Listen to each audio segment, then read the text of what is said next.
16-year-old Peter Wrigley likes nothing more than to party.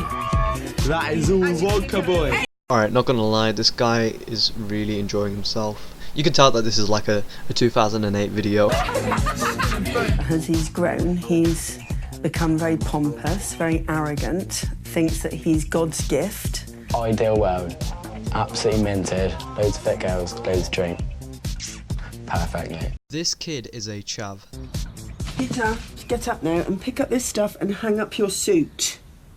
Peter was kicked out of his expensive private school for being disruptive and lazy. When he came out of boarding school last summer and came home to do his A-levels at a local school, it was quite apparent that he was the laziest child I've ever come across. This morning I've received a letter from Peter's school that's expressing their concern that he's not currently on course to achieve his target grades. The beginning of year 10 I was feeling like 10 A stars. And like during the 2 years, it went down to like straight U's pretty much because I just did no work and I was like, I can't be bothered. Peter.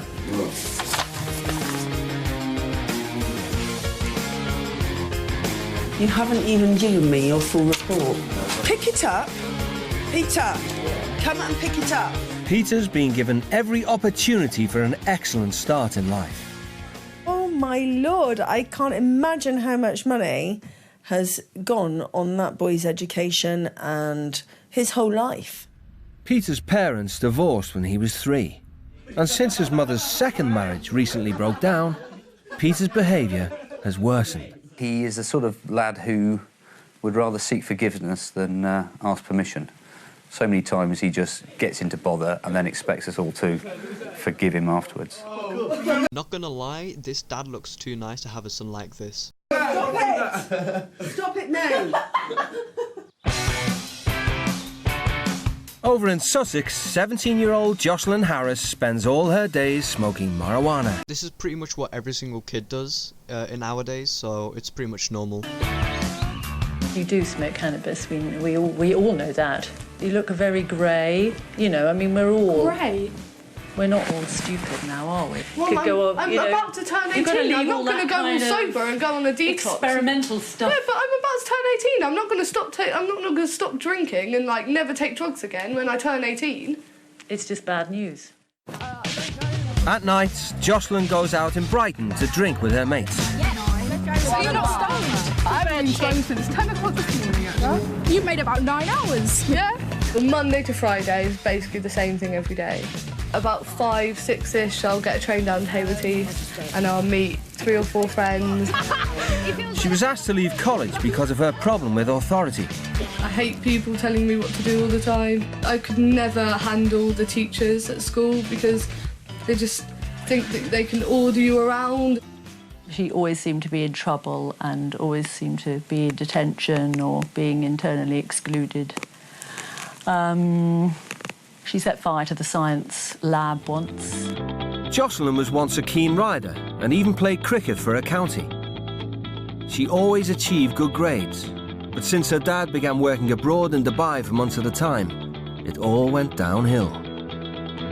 All the stuff at school, it was always me that had to go into school because her dad was always at work. So I think she probably realises that she's given me a fair amount of grief over the years.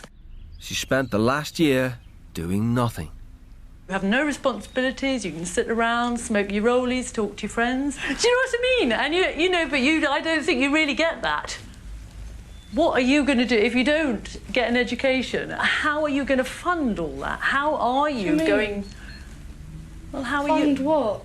Well, your life in the future when you leave home.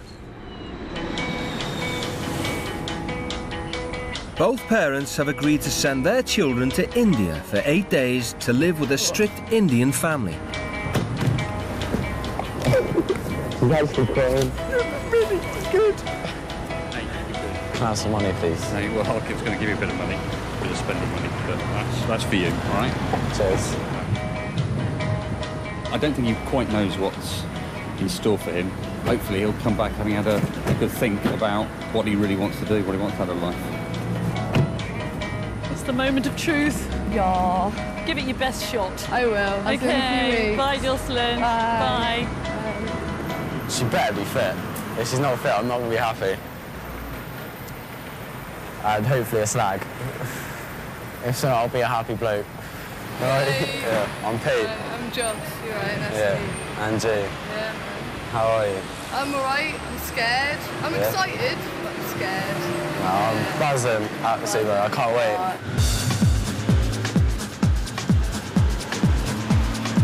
The teens are being sent to Pune, a city in the west of India, 4 hours drive from Mumbai.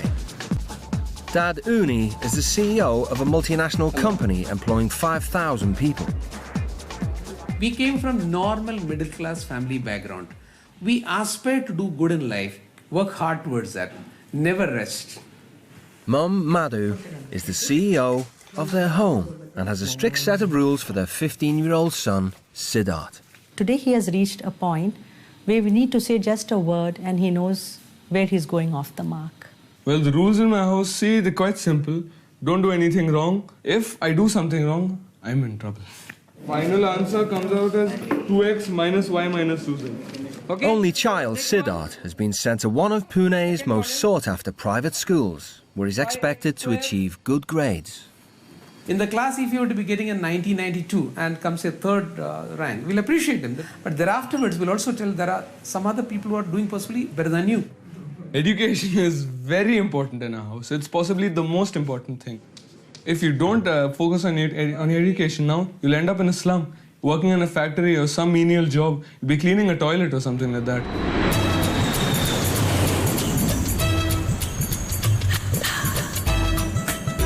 After a 10-hour flight, the teens touched down in the Indian city of Pune, with a population of over 5 million people. It's known as the Oxford of the East, as it's home to more than 100 academic institutions. But the teens' eyes are fixed on the poverty. So the buildings as well are absolutely like shocking. Living in that would be well bad. Hi. Hi, I'm Peter. Welcome. Peter, welcome. Unni. Uni. And Siddharth. I'm Madhu, your mother. Oh, hello. Oh, nice to meet you. Welcome. Siddharth. Hello, nice to meet you. Son Siddharth will have to share his bedroom for the first time. Is it okay for you, Peter, to share the room with Siddharth? Yeah, that's cool. Yeah. I used to go to boarding school, so I'm used to sharing rooms and that. It's a bit weird. It's like proper weird, like our accents and that, and like a bit sort of like mama and all that. So Jocelyn's bedroom will be the converted family study. Well, you can tell there's someone pretty successful because there's just all these trophies everywhere and like books and like it looks like they're pretty like educationally based. So they're not going to be very happy when they know I've actually spent a year sitting in bed and smoking too much weed. In my opinion, very frank opinion, the boy is very normal, but the girl is very withdrawn, more like a tortoise. Come. Settling in? Feeling better? Yeah. Good. Good. Sit down. Before the British teens can get unpacked, their new parents want to ensure that they live their next 8 days like their son, Siddharth. So lay down some house rules. One request you, respecting and abiding by the rules at school. You're going to go to the school, you're aware of that? I haven't been in education for a year, so I'm not really looking forward to going back. So I've just had bad experiences with school, so I get a bit like, don't like teachers and work and... You need to study, you need to hold on a good job, have a good home. I just want to have fun.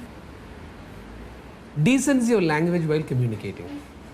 Normally, one doesn't use slangs. Good language to be used. Siddharth's boundary lines at home are no smoking, no drinking. Can we not smoke at all? Like, can we not?